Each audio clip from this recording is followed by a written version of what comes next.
Hailing from Boston, Extreme would come up with other alternative acts including Pixies, Throwing Muses, and the Lemonheads. The group's classic lineup would be made up of frontman Gary Cherone, guitarist Nuno Bettencourt, drummer Paul Geary, and bassist Pat Badger. The four musicians had been circling one another, playing in the Boston music scene in other bands, before coming together to form Extreme in 1985. The principal songwriters of the band would be Cherone and Bettencourt, with Cherone telling Loudersound what set Extreme apart from their peers in Boston, saying, "We were the bastard children of Queen, Aerosmith, and Van Halen. Yeah, we looked the part, but we were never a party rock band. That stuck with us for a few years."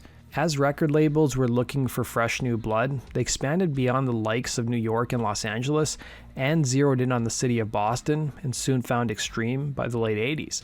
Bettencourt would tell Loudersound, "We signed that deal on air on a radio station. We're bragging to everybody that our career is going to take off. We start recording the album, and we don't like the way it sounds, and the record company's not happy with it. They tell us they're going to hold off on it because we missed all these deadlines. We went into this depression," he'd say. The label eventually released the group's self-titled debut record in 1989, which sold about 300,000 copies. You have to remember, back then labels nurtured bands and could stomach a slow start for an act. The single Kid Ego, a straightforward rocker, put the band on some people's maps. Despite the fact that Cherone would tell Rolling Stone he still cringes when he hears the song and points to production problems during the making of the first record. The song Play With Me would appear in the film Bill and Ted's Excellent Adventure, and Extreme soon started making a name for themselves thanks to their live performances. The band would soon get the opportunity to record their follow-up album titled Porno Graffiti. Bettencourt would tell Loudersound, "When the first album was delayed, I said F it and kept writing. By the time the first album came out, Porno Graffiti was 80 or 90% finished. Instead of crawling into a hole and moping, it gave us a different headspace. It was like, F you, we're nobody again. That's why the album is so intense."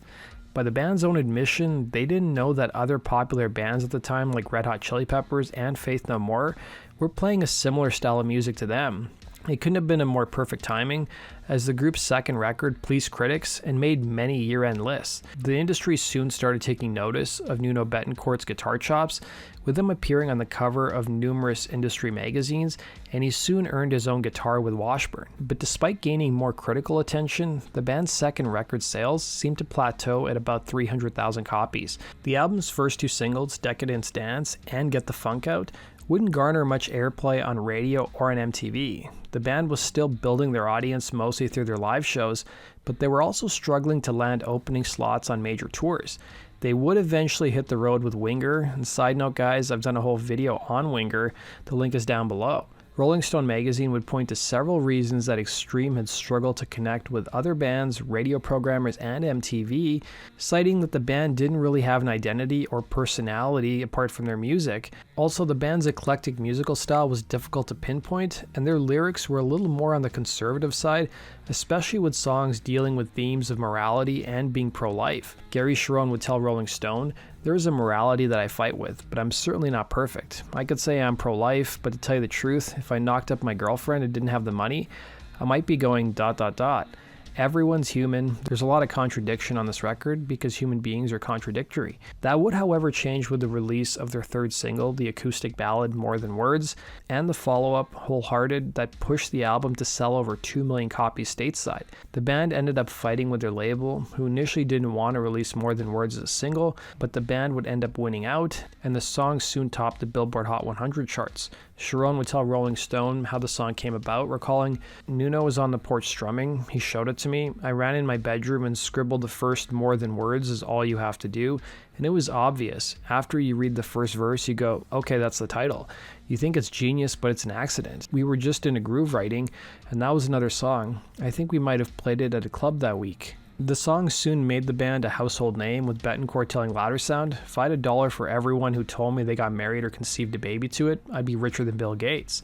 By the band's own admission, the peak or pinnacle of their career was playing the Freddie Mercury tribute show in April of 1992, alongside the members of Queen. It was following that show things soon took a downward turn in their career. The success of More Than Words made the band more ambitious with their songwriting, with Bettencourt adding to Loudersound. "We were pretty cocky to start with, and we got cockier and more aggressive. Like now the work really begins. I was on the road writing. I'd have a suite with an adjacent room with a drum kit, a bass rig, a keyboard rig. I was out of my mind. Okay, let's show them what we got: immaturity and youth. The band's follow-up record, 1992's Extreme 3 Sides to Every Story, would be too ambitious according to the band. They would take inspiration from 70s rock icons including Led Zeppelin, Queen, and Yes, but with bands like Nirvana making waves with more simplified and stripped down rock, Extreme seemed out of fashion. Their third album would employ a more serious tone, including songs that dealt with war and racial injustice. Added on top of that was an orchestra and putting out a concept album that went largely unnoticed and was a commercial failure. Betancourt would tell Loudersound, "We had all this material, there were themes running through the lyrics, so I said let's try and put together a concept album.